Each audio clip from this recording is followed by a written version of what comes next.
नारायणं नमस्कृत्यं नरं चैव नरोत्तमा देवी सरस्वती व्यासं ततो जयमुदीरये। हरे कृष्णा। आप सभी वैष्णव भक्तों को सादर प्रणाम है।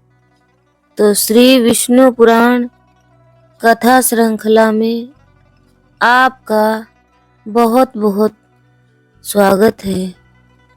तो अभी तक हमने श्री विष्णु पुराण कथा श्रृंखला में प्रथम अंश के 12 अध्याय तक श्रवण किया। अब हम श्रवण करेंगे 13वां अध्याय। राजा वेन और पृथु का चरित्र श्रवण करेंगे। प्रथम अंश के 13वें अध्याय को हम श्रवण करेंगे। राजा पृथु और वेन का चरित्र। तो चलिए चलते हैं हम अपनी कथा की ओर। श्री पराशर बोले, हे मैत्रेय, ध्रुव से उसकी पत्नी ने सृष्टि और भव्य को उत्पन्न किया और भव्य से शंभु का जन्म हुआ तथा सृष्टि के द्वारा उसकी पत्नी सुक्षाया ने रिपु, रिपुंजय, विप्र, व्रकल और व्रकतेजा नामक 5 निष्पाप पुत्र उत्पन्न किए। उनमें से रिपु के द्वारा बृहति के गर्भ से महातेजस्वी चक्षुषका का जन्म हुआ। चक्षुष ने अपनी भार्या पुष्करणी से, जो वरुण कुल में उत्पन्न हुआ महात्मा वीरण प्रजापति की पुत्री थी, मनु को उत्पन्न किया, जो 6ठे मनवंतर के अधिपति हुए। तपस्वियों में श्रेष्ठ मनु से वैराज प्रजापति की पुत्री नडवला के गर्भ से 10 महातेजस्वी पुत्र उत्पन्न हुए। नडवला से कुरु, पुरु, शत्रुघ्न, तपस्वी, सत्यवान, सुचि, अग्निष्टोम, अतिरात्र तथा 9वां सुतुब्ध और 10वां अभिमन्यु, इस महातेजस्वी पुत्रों का जन्म हुआ। कुरु के द्वारा उनकी पत्नी अग्नेयी ने अंग, सुमना, ख्याति, क्रतु, अंगिरा और शिवी इन 6 परम तेजस्वी पुत्रों को उत्पन्न किया। अंग से सुनीता के वेन नामक पुत्र उत्पन्न हुआ। ऋषियों ने उस वेन के दाहिने हाथ का संतान के लिए मंथन किया था। हे महामुनि, वेन के हाथ का मंथन करने पर उससे वेन ने नामक महिपाल उत्पन्न हुए थे, जो पृथु नाम से विख्यात हुए थे और जिन्होंने प्रजा के हित के लिए पूर्व काल में पृथ्वी को दुहा था। श्री मैत्रेय बोले, हे मुनि श्रेष्ठ, परमर्षियों ने वेन के हाथों को क्यों मथा, जिससे महापराक्रमी पृथु का जन्म हुआ। श्री पराशर जी बोले, हे महामुने, मृत्यु की सुनीता नाम वाली जो प्रथम पुत्री थी, वह अंग को पत्नी रूप से दिव्याही गई थी, उसी से वेन का जन्म हुआ था। हे मैत्रेय, वह मृत्यु की कन्या का पुत्र अपने पितामह नाना के दोष से स्वभाव से ही दुष्ट प्रकृति हुआ। उस वेन का जिस समय महर्षियों द्वारा राजपद पर अभिषेक हुआ, उसी समय पृथ्वीपति ने संसार में यह घोषणा कर दी कि भगवान यज्ञ पुरुष मैं ही हूँ, मुझसे अतिरिक्त यज्ञ का भोक्ता और स्वामी हो ही कौन सकता है, इसलिए कभी कोई यज्ञ, दान और हवन आदि ना करे। हे मैत्रेय, जब ऋषियों ने उस पृथ्वीपति के पास उपस्थित हो पहले उसकी खूब प्रशंसा कर संतावना युक्त मधुर वाणी से कहा। ऋषिगण बोले, हे राजन, हे पृथ्वीपते, तुम्हारे राज्य और देह के उपकार तथा प्रजा के हित के लिए हम जो बात कहते हैं सुनो, तुम्हारा कल्याण हो। देखो, हम बड़े बड़े यज्ञों द्वारा जो यज्ञेश्वर देवाधिपति भगवान हरि का पूजन करेंगे, उसके फल में से तुमको भी छठा भाग मिलेगा। हे नृप, इस प्रकार यज्ञों के द्वारा यज्ञ पुरुष भगवान विष्णु प्रसन्न होकर हम लोगों के साथ तुम्हारी भी सकल कामनाएं पूर्ण करेंगे। हे राजन, जिन राजाओं के राज्य में यज्ञेश्वर भगवान हरि का यज्ञों द्वारा पूजन किया जाता है, वे उनकी सभी कामनाओं को पूर्ण कर देते हैं। तो वेन बोले, मुझसे भी बढ़कर ऐसा कौन है जो मेरा भी पूजनीय है, जिससे तुम यज्ञेश्वर मानते हो? वो हरि कहलाने वाला कौन है? तो जो राजा वेन थे उनमें अभिमान अहंकार भरा हुआ था। तो जब ऋषि उनसे कह रहे थे कि जो भी हम यज्ञ करेंगे, यज्ञ में जो भाग मिलेगा वो छठा भाग तुम्हें भी मिलेगा, तो वेन कहते हैं कि मुझसे बढ़कर कौन है, क्योंकि वेन ने कहा था कि मैं ही यज्ञ का भोक्ता हूँ, मैं ही यज्ञ हूँ। तो वेन कह रहे हैं कि अब मुझसे बढ़कर कौन है जो मेरा भी पूजनीय है, जिससे तुम यज्ञेश्वर मानते हो? हरि कहलाने वाला है कौन? ब्रह्मा विष्णु महादेव इंद्र वायु यम सूर्य अग्नि वरुण धाता पूषा पृथ्वी और चंद्रमा तथा इनके अतिरिक्त और भी जितने देवता साप और कृपा करने में समर्थ हैं, वे सभी राजा के शरीर में निवास करते हैं। इस प्रकार सर्वदेवमय है। हे ब्राह्मणों, ऐसा जानकर मैंने जैसी जो कुछ आज्ञा की है वैसा ही करो। देखो, कोई भी दान यज्ञ और हवन आदि ना करे। हे द्विजगण, स्त्री का परम धर्म जैसे अपने पति की सेवा करना ही माना गया है, वैसे ही आप लोगों का धर्म भी मेरी आज्ञा का पालन करना है। तो राजा वेन कह रहे हैं कि देखो, जैसे एक स्त्री होती है जो अपने पति की सेवा करती रहती है, उनकी आज्ञा का पालन करती रहती है, तो वैसे ही तुम भी मेरी आज्ञा का पालन करो। तो ऋषिगण बोले, महाराज, आप ऐसी आज्ञा दीजिए जिसका धर्म क्षय ना हो। देखिए, यह सारा जगत हवि यज्ञ हवन की सामग्री है, का ही परिणाम है।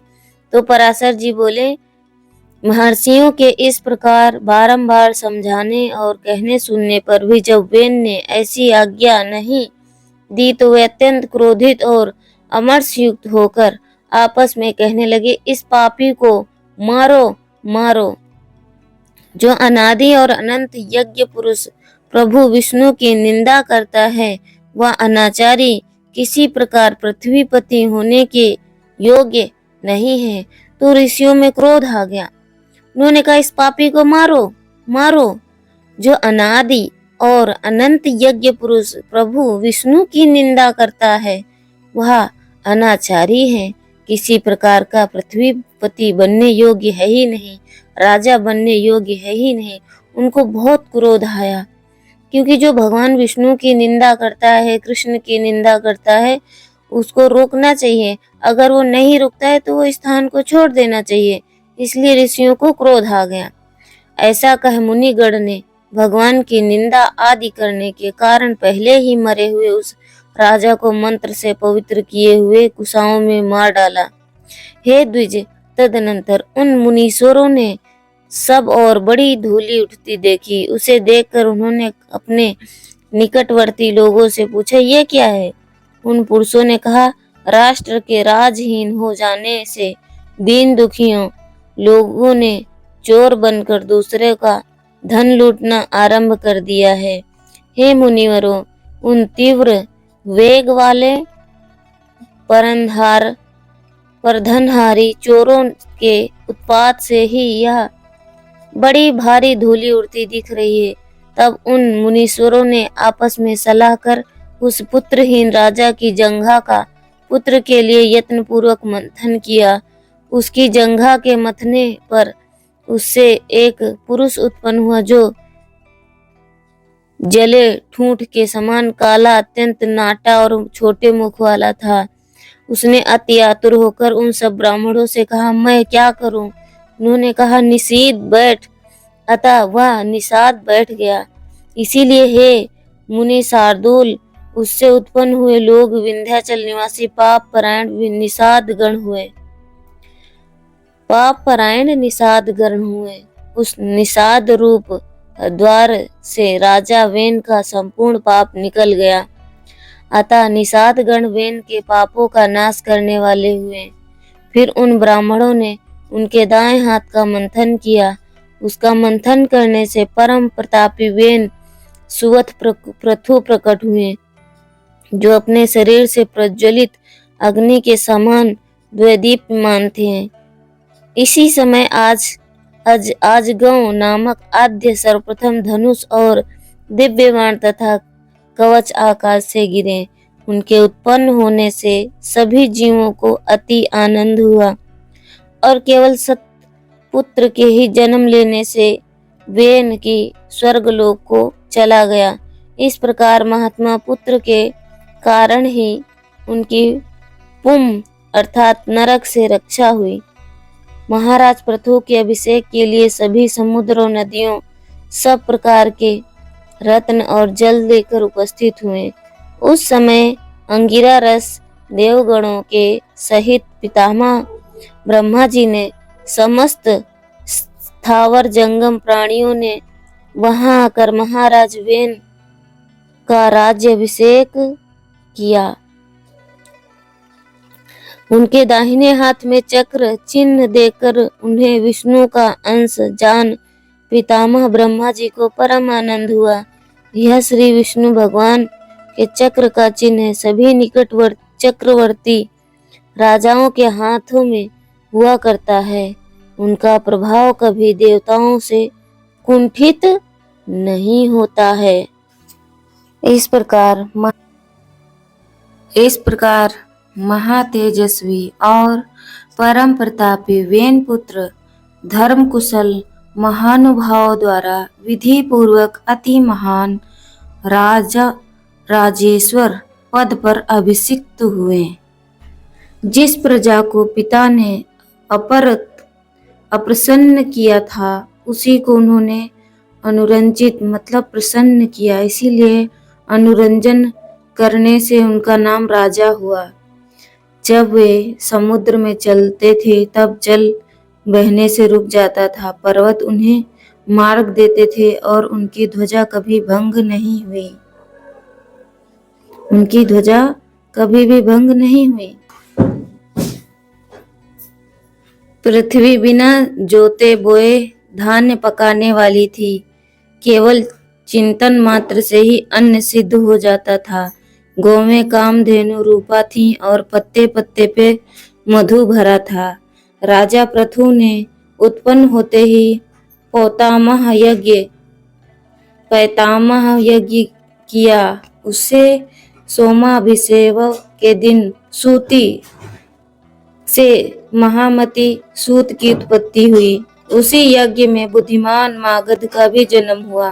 तब मुनिवरों ने उन दोनों सूत और मगधों से कहा, तुम इन प्रतापमान वेन पुत्र महाराज प्रथु की स्तुति करो। तुम्हारे योग्य यही कार्य है और राजा भी स्तुति के योग्य हैं। तब उन्होंने हाथ जोड़कर सब ब्राह्मणों से कहा, ये महाराज तो आज ही उत्पन्न हुए हैं। हम इनके कोई कर्म तो जानते ही नहीं हैं। तो ऋषि बोले, अभी इनके ना तो कोई गुण प्रकट हुए हैं और ना ही यश विख्यात हुआ है। फिर भी कहिए हम किस आधार पर इनकी स्तुति करें। तो ऋषिगण बोले, हे महाबली चक्रवर्ती महाराज, भविष्य में जो जो कर्म करेंगे और उनके जो जो भावी गुण होंगे, उन्हीं से तुम इनका स्तवन करो, स्तुति करो। तो श्री पराशर जी कहते हैं कि यह सुनकर राजा को भी परम संतोष हुआ। उन्होंने सोचा, मनुष्य सद्गुणों के कारण ही प्रशंसा का पात्र बनता है, अतः मुझको भी गुण उपार्जन करने चाहिए। इसीलिए अब स्तुति के द्वारा ये जिन गुणों का वर्णन करेंगे, मैं भी सावधान पूर्वक वैसे ही करूंगा। यदि यहाँ पर ये कुछ त्याज्य गुणों को भी कहेंगे तो मैं उन्हें त्यागूंगा। इस प्रकार राजा ने अपने चित्त में निश्चय किया। तदनंतर सूत और मागध दोनों परम बुद्धिमान वेन नंदन महाराज पृथु का उनके भावी कर्मों के आश्रय से स्वर रहित सहित भली प्रकार स्तवन की स्तुति करने लगे। उन्होंने कहा, हे महाराज, सत्यवादी, दानशील, सत्य, मर्यादा वाले, लज्जाशील, सुहृद, क्षमाशील, पराक्रमी और दुष्टों का दमन करने वाले, ये धर्मज्ञ, कृतज्ञ, दयावान, प्रियाभासी, माननीयों को मान देने वाले, यज्ञ परायण, ब्राह्मण्य, साधु समाज में सम्मानित और शत्रु तथा मित्र के साथ समान व्यवहार करने वाले हैं। इस प्रकार सूत और मागध के कहे हुए गुणों को उन्होंने अपने चित्त में धारण किया और उसी प्रकार के कार्य किए। तब उन पृथ्वीपति ने पृथ्वी का पालन करते हुए बड़ी बड़ी दक्षिणाओं वाले अनेकों महान यज्ञ किए। अराजकता के समय औषधियों के नष्ट हो जाने से भूख से व्याकुल हुई प्रजा पृथ्वीनाथ पृथु के पास आई और उनके पूछने पर प्रणाम करके उनसे अपने आने का कारण निवेदन किया।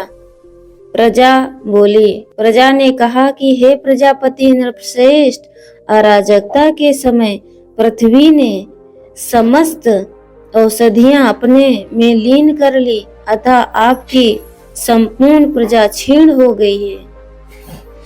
विधाता ने आपको हमारा जीवनदायक प्रजापति बनाया है, अतः क्षुधा रूप महारोग से पीड़ित हम प्रजाजनों को आप जीवन रूप औषधि दीजिए। तो पराशर जी बोले, यह सुनकर महाराज पृथु अपना आजगांव नामक दिव्य धनुष और दिव्य बाण लेकर अत्यंत क्रोध पूर्वक पृथ्वी के पीछे दौड़े। तब भय से अत्यंत व्याकुल हुई पृथ्वी गौ का रूप धारण कर भागी, ब्रह्मलोक आदि सभी लोकों में गई। समस्त भूतों को धारण करने वाली पृथ्वी जहाँ जहाँ भी गई वहीं वहीं उसने वेन पुत्र पृथु को शस्त्र संधान किए अपने पीछे आते देखा। तब उन प्रबल पराक्रमी महाराज पृथु से उनके बाण प्रहार से बचने की कामना से कांपती हुई पृथ्वी इस प्रकार बोली। पृथ्वी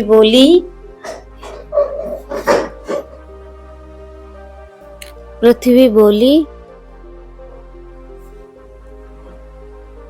हे राजेंद्र, क्या आपको स्त्री वध का महापाप नहीं दिख पड़ता, जो मुझे मारने पर आप ऐसे उतारू हो रहे हैं? तो पृथु बोले, जहाँ एक अनर्थकारी को मार देने से बहुतों को सुख प्राप्त हो, उसे मार देना है पुण्यप्रद है।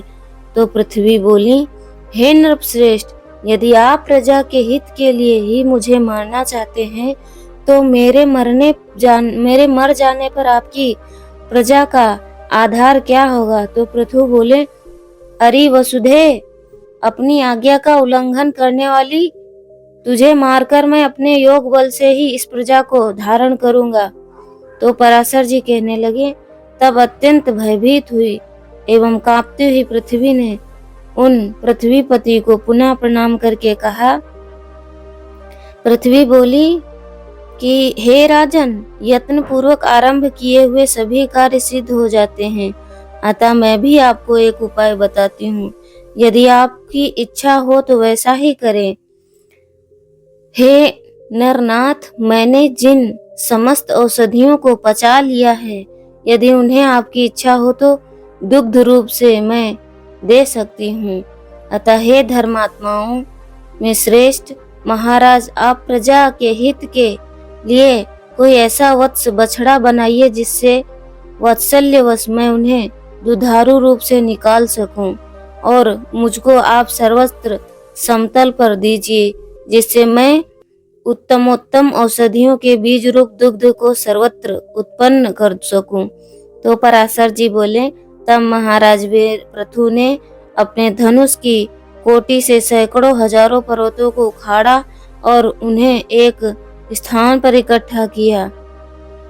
इससे पूर्व पृथ्वी ने समतल न होने पर पुर और ग्राम आदि का कोई निमित्त विभाग नहीं था।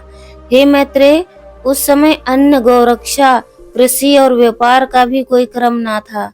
यह सब तो वेन पुत्र पृथु के समय से ही आरंभ हुआ। हे द्विजोत्तम, जहाँ जहाँ भूमि समतल थी वहीं वहीं पर प्रजा ने अपना निवास करना पसंद किया। उस समय तक प्रजा का आहार केवल फल, मूल आदि ही था। वहीं वह भी औषधियों को नष्ट हो जाने से बड़ा दुर्लभ हो गया। तब पृथ्वीपति पृथु ने स्वयंभू मनु को बछड़ा बनाकर अपने हाथ में ही पृथ्वी के प्रजा के हित के लिए समस्त धान्यों को दुहा। हे तात, उसी अन्न के आधार से अब भी सदा प्रजा जीवित रहती है।